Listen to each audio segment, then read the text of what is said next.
Rupnarayan block, আর এই রূপনারায়ণ ব্লকের জেমারি গ্রাম পঞ্চায়েতে আছি আমরা। আছে অনিল ধীবর।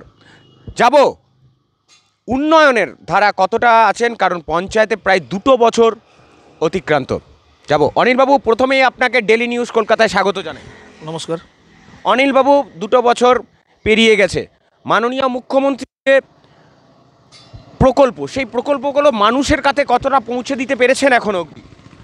আমরা মানুষের কাছে যেসব প্রকল্প আছে, যেমন লক্ষ্মী ভাণ্ডার, মানবিক পেনশন, বৃদ্ধ পেনশন, বিধবা পেনশন যেগুলো দিয়েছে সেগুলো আমরা প্রায় কমপ্লিট করে দিয়েছি। হয়তো ব্যতিক্রম 2-1টা হয়তো বাকি আছে, তবুও এই ডিসেম্বর মাসে আমাদের দুয়ার সরকার যেগুলো দিয়েছে সেই সব প্রকল্পগুলো আমাদের সবই থাকবে। সেগুলো যারা বাকি আছে সেগুলো এগুলো একটু পূর্ণ হয়ে যাবে। দুয়ারে সরকার আসছে আবার 15 থেকে ডিসেম্বর মাস অবধি। সাধারণ মানুষদের কাছে কিছু বার্তা পৌঁছেছে এখনো, যে আসুন, যেগুলো কাজগুলো হয়নি সেগুলো সাধারণ মানুষের জন্য করে দেবেন? হ্যাঁ, আমরা বলেছি গ্রামে গ্রামে একটা ছোট ছোট সভা করে সেই সব মানুষকে নিয়ে আলোচনা করা হয়েছে যে কী মানে প্রকল্প এখনও বাকি আছে। হয়তো অনেকের কন্যাশ্রী বা রূপশ্রী বা পেনশন, লক্ষ্মী ভাণ্ডার যেগুলো 2-1টা করে বাকি আছে। স্বাস্থ্যসাথীটাও প্রায় ঘরে পৌঁছেই গেছে, ওটা আর বাকি নেই বললেই বলা চলে। হয়তো বাড়ির 3 জন আছে, হয়তো একজন হয়তো বাড়ি ছিল, সে হয়তো হয়নি, সেগুলো ব্যতিক্রম 2-1টা। বাকি আমাদের যে বিধানসভা এলাকা আছে, বারাবণী বিধানসভা, আমাদের এখানে এমএলএ সাহেব যেমন বিধান উপাধ্যায় মহাশয়, উনি খুবভাবে ফিল্ড ওয়ার্ক করেন, ভালোভাবেই বাড়ি বাড়ি পৌঁছে যায়। হ্যাঁ, বাড়ি ডাইরেক্টলি উনি কাজ করেন। রাত বিরেতে আপদে বিপদে কি বিধানবাবুকে পাওয়া যায়? হ্যাঁ, একটা ফোন করলেই হয়তো সময় যদি না উঠাতে বলে 10 মিনিট 15 মিনিট পরেও সেই ফোনটা ব্যাক করেন উনি। এটা আমাদের একটা বিশাল বড় পাওনা যে এমন একটা আমরা এমএলএ সাহেবকে পেয়েছি আমরা।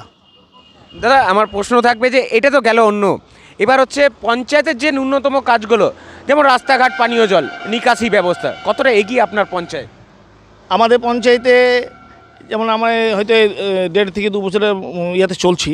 তো যখন আমরা প্রথম বসি তখন দেখলাম যে কিছু কিছু জায়গায় হয়তো একটু বাকি ছিল, সেগুলো আমরা ওই আগের বছরে ডিসেম্বর মাসে অ্যাকশন প্ল্যানে যেগুলো ধরেছিলাম ওগুলো এই বছর আমরা কমপ্লিট করে দিয়েছি। আর কিছু 2-4টা আছে, সেগুলো এই আপনার এই ডিসেম্বরে জানুয়ারির মধ্যে ওটা কমপ্লিট হয়ে যাবে। ঠিক। অসংখ্য ধন্যবাদ তো আপনাকে জানাবোই। সামনেই বড়দিন এবং তারপরেই নতুন ইংরাজি বছর। আপনার মুখ্যমন্ত্রী, মাননীয় মুখ্যমন্ত্রী মমতা বন্দ্যোপাধ্যায় এবং অভিষেক বন্দ্যোপাধ্যায়কে কিছু বার্তা থাকবে ডেলি নিউজ কলকাতার তরফ থেকে?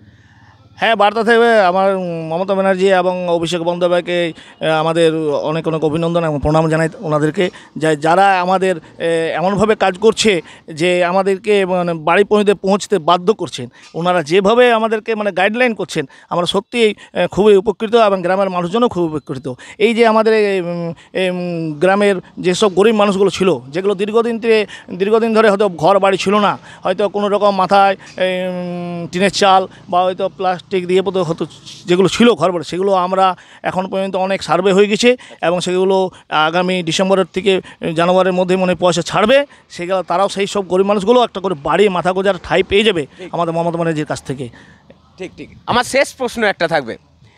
বিধানসভা উপনির্বাচন 6 ছক্কা দেখিয়ে দিল তৃণমূল কংগ্রেস। মমতা বন্দ্যোপাধ্যায় বলে দিয়েছেন 2026-এর কাউন্টডাউন শুরু, মানুষের কাছে পৌঁছতে হবে, সে রাস্তায় হোক, চায়ের দোকান হোক। পৌঁছাচ্ছেন এখন অবধি? অবশ্যই আমরা সেই সব মাথায় রেখে পরেই আমরা কিন্তু কাজ করছি, যাতে মানুষের কোনো রকমভাবে কোনো অসুবিধার মধ্যে না থাকে। যদি অসুবিধা থাকে সেগুলো আমরা বাড়ি বাড়ি গিয়ে পরে সেগুলো সমাধান করার চেষ্টা করছি এবং আগামী দিনেও আমরা করব। বেশ, ধন্যবাদ। তাহলে কি সবুজ আবির? অবশ্যই সবুজ আবির। ধন্যবাদ। 2026-এর যে কাউন্টডাউন মাননীয় মুখ্যমন্ত্রী দেখে দিয়েছেন, সেইগুলো কিন্তু সারণ নামে কিন্তু তিনি পার করতে চাইছেন, কারণ সাধারণ মানুষের কাছে যাচ্ছেন এবং এই জিমারি যে আছেন পঞ্চায়েত প্রধান, বাড়ি থেকে শুরু করে সকলের মানুষের জন্য সমস্ত কাজ করছেন। কিছুটা কাজ বাকি আছে, কারণ প্রায় 1.5 থেকে 2 বছর, এখনও 3টে বছর বাকি আছে। কাজ তো হবেই, আমরা দেখাবো আপনাদেরকে। সরাসরি চোখ রাখুন ডেলি নিউজ কলকাতার পর্দায়। ক্যামেরায় মদনের সঙ্গে সুপ্রিয় পরামানিকের রিপোর্ট, ডেলি নিউজ আসানসোল।